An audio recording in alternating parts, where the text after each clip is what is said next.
Hi, everybody. This is Mike Ryan with Big Stick Bourbon, here today to continue our series of Big Stick stories and profiling some people in the military that have done some really unique and interesting things. My guest today is Brian Talley, U.S. Marine Corps retired. Brian's got a very, very interesting story, probably a one-of-a-kind story. Anybody else, would love to hear this story. It's so unique, it's so different, and what he's done is going to impact every single person in the military and every veteran in the United States military ever. So without further ado, hello, Brian. How are you doing? Good afternoon, Mike. Thank you for having me. So let's get started, Brian. Tell me about why did you get into the Corps? What made you join the Marines? I wanted to join the Marine Corps to be the best. I was coming out of high school and I needed a good kick in the butt, if you will, to get me, going in life and, everything that I would like to achieve in life. The Marine Corps would be a stop for me, along the way. Good training, let you mature, grow up a little bit. Sure. Yeah.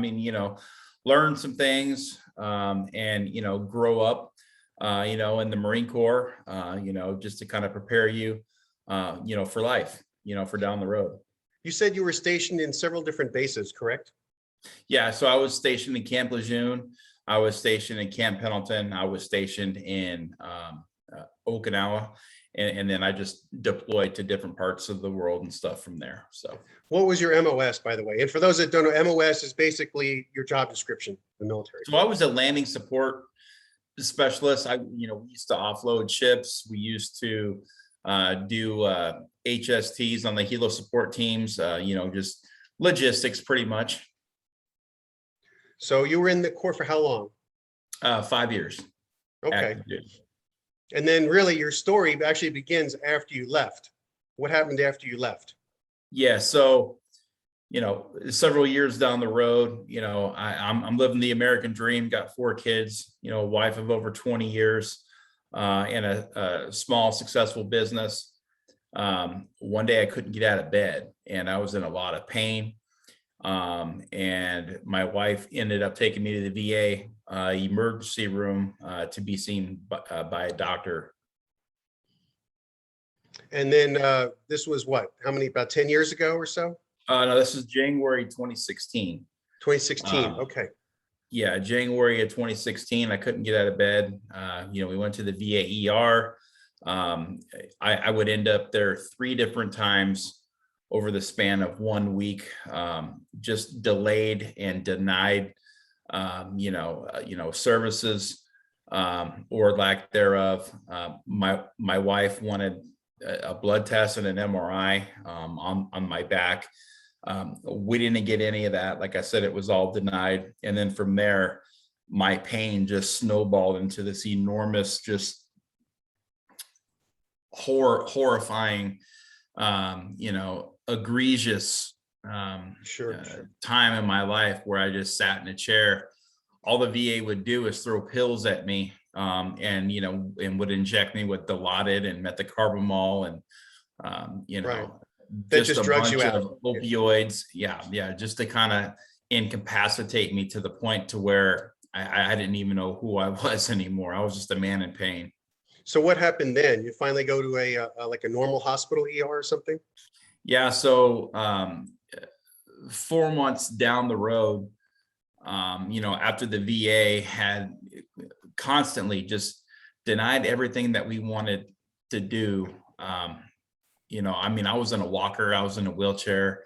I was visibly sick, and every red flag should have been raised for the VA to take immediate emergency action over the course of 4 months. Right. Finally, I was opened up by a surgeon in San Diego at Scripps Hospital.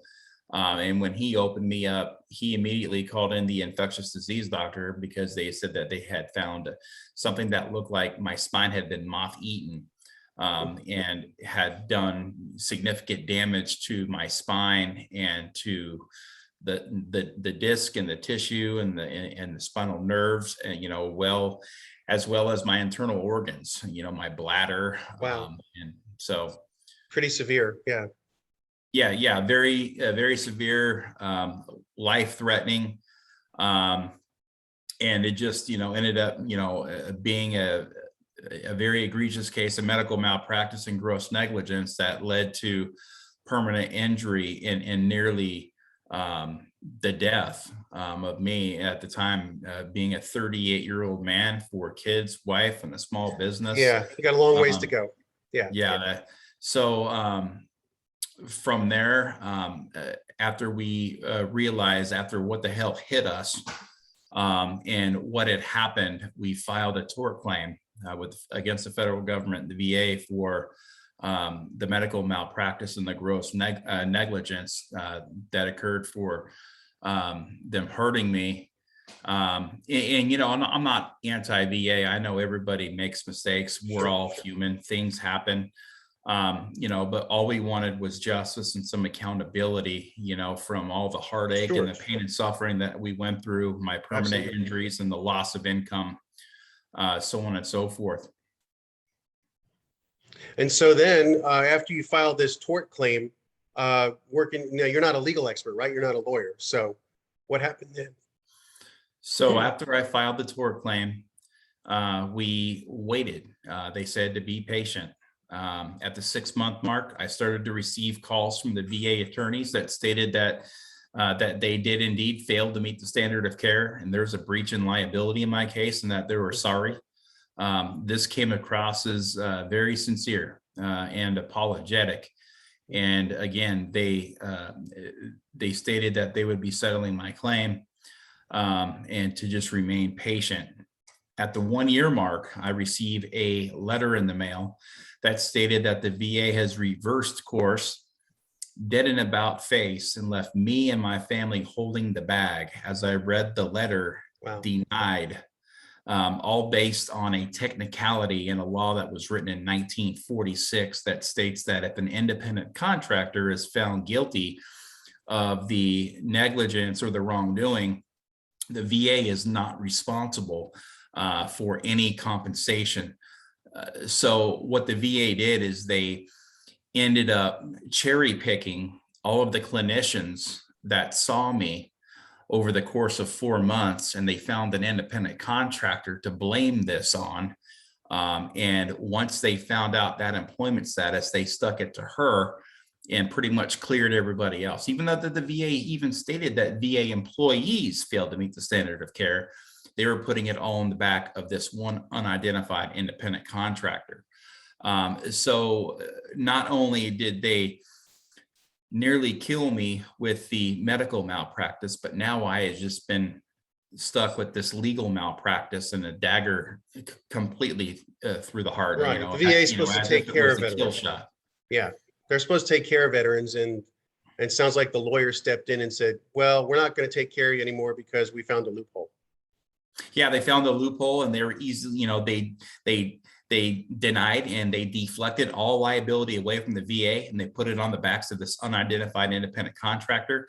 The sad thing is about that letter is that it was postmarked 3 days after my California state statute of limitations had expired, therefore giving me no viable recourse of even suing the state, the contractor in state court where the VA stated I needed to sue her in. So the VA knew this. They were watching the clock on me. As soon as that clock struck 12, they dropped the letter. And at that point, very sad. They saw their way out of the case. And it's obviously deliberate. Yeah. Oh, but you're a Marine, right? Marines don't say no. Yeah. So that knocked me down for quite some time.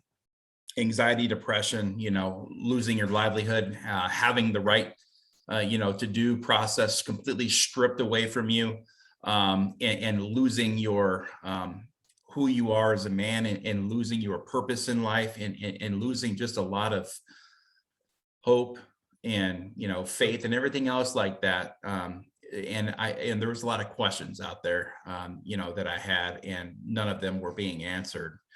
And so I called my congressman, Duncan Hunter, in San Diego, the 50th congressional district in Southern California. And he started to get involved, and he wrote a couple of letters to Congress. Well, that was short-lived.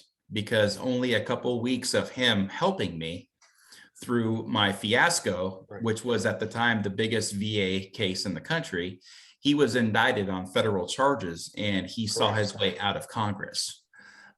He was stripped of his committees, and also Congress lost confidence in him, and so he hit the door. And when he hit the door, I opened the door up, and I said, "Well, if I'm not going to have my own member of Congress represent me, well, then I'm going to become my own congressman." And I drafted my own bill. I put together an online legislative team, and I sent that drafted bill out that was written in perfect legal form. I emailed it out to 300 members of Congress. I didn't hear back from one of them.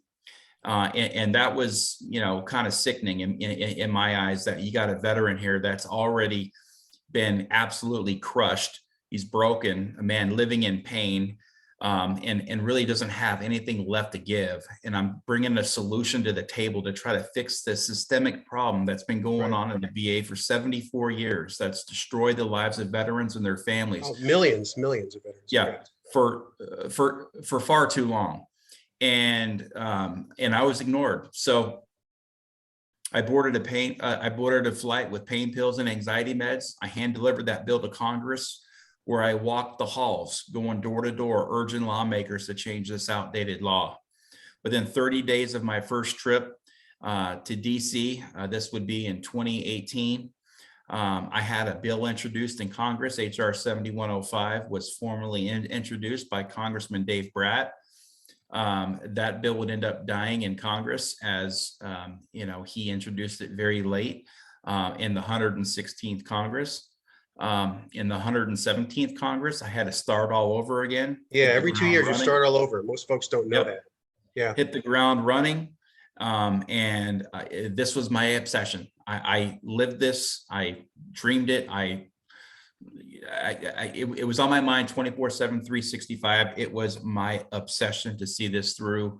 And it took a lot of time away from my family, and it became me. The tally bill became me, because I knew how dangerous it was, and what it could do to a man and to a family, and to just good people, right? Good veterans, good American people. Oh yeah. So I went back, started hitting the, started banging down the doors, continued to walk the halls of Congress, ended up meeting with Congressman Mark Meadows, who would soon later end up being President Trump's chief of staff.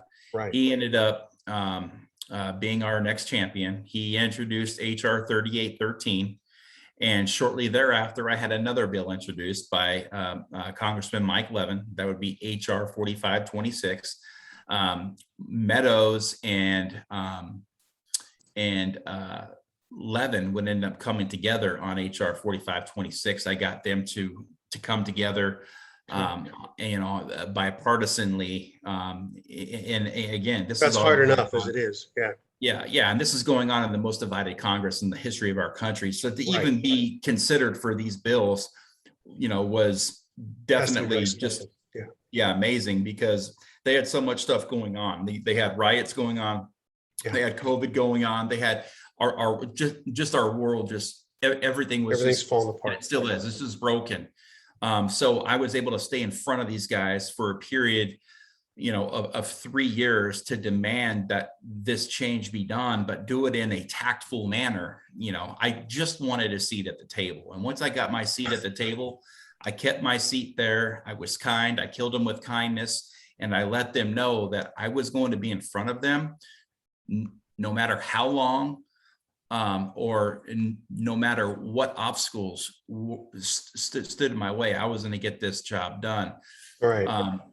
3 bills led to 4 bills. And then I had Senate Bill 4883 passed, and then before you knew it, toward the end of the 117th Congress, or no, the 116th Congress, the tally bill passed. The Senate bill passed, and HR 4526 passed.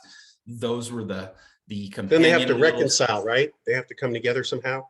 Well, 4526 passed the House in committee, and then I went and then it could have just went to the Senate, but I didn't want it to just die in the Senate. So I got to work and I recruited some senators to draft their own version of the tally bill. So once they did that, it was going to be a lot easier to marry the two up now, have a Senate companion bill. It would be a lot simpler to get that passed in the Senate now that we already had action in the House that was already approved.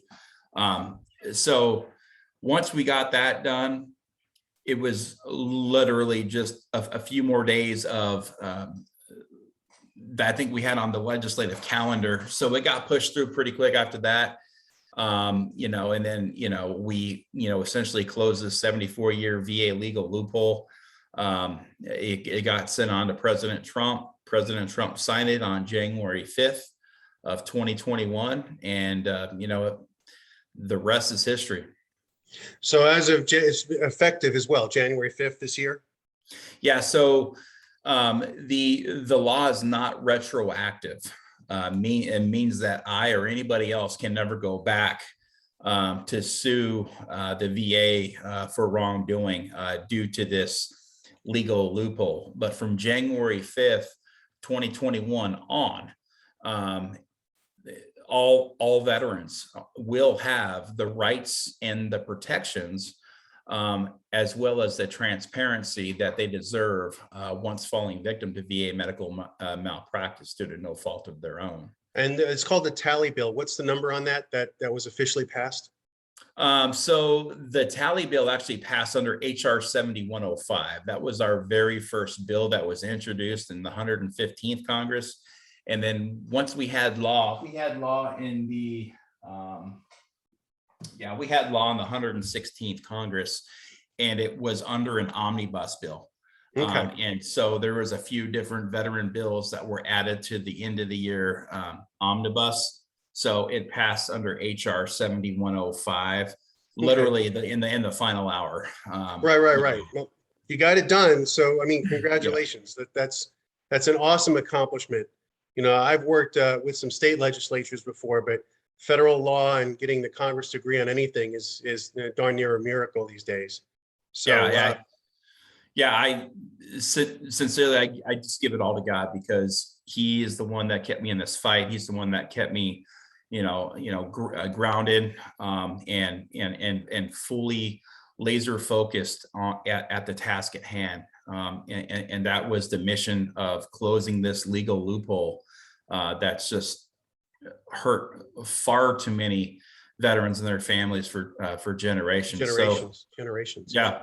Yeah. So hey, I know to close it out, I'll give you a little plug. Did you write a book about your experiences? Yes. I just wrote a book and it just came out. The book title here is I Didn't Choose This Job. It chose me. And that's the perfect title that I think that I could have ever come up with, because this was not a fun job. It was not an easy job. I just wanted my old life back. For 5 years, I lived in hell, with pain and with suffering. And then I put this on my back for the good of the country that didn't come with the paycheck.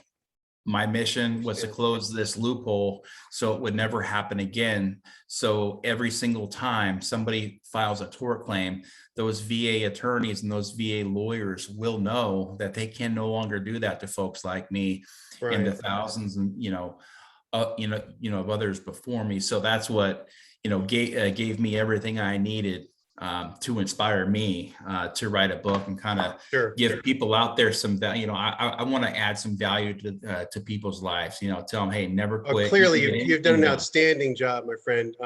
I'll trade you a signed copy of the book for a signed bottle of bourbon. Done. All right. So everybody, this is my extraordinary guest today with Big Stick Stories. Brian Talley wrote the Tally Bill, and now the VA is held accountable, really because of the actions of one determined Marine. So everybody owes him a debt of gratitude. Brian, we all thank you. I appreciate what you've done. My family's got a lot of veterans in it. Still a couple active duty as well. So We certainly appreciate everything you've done. I'm glad you're here in Texas now with us so we can celebrate Mhm. together. Yeah, and if I could add one more thing, Sure. this is a 5-year story. There's so much information. Oh, yeah. And we talked about this for just a few minutes, but if you're, viewers out there would like to get a little bit more information, I have a Facebook page called Rally Around Tally. And then also too, you can go do a simple Google search, type in Brian Sure. Tally, VA medical malpractice, or Brian Tally, a US Marine veteran. And there's literally hundreds of stories online that you can kind of do your own research on, and you can kind of follow the story from the very beginning. Great. All right. Well, thank you very much, Brian. As always, you're a true Marine, and we support you. We salute you. God bless all our military. All right. Signing off for Big Stick Spirits. Thank you. Bye-bye.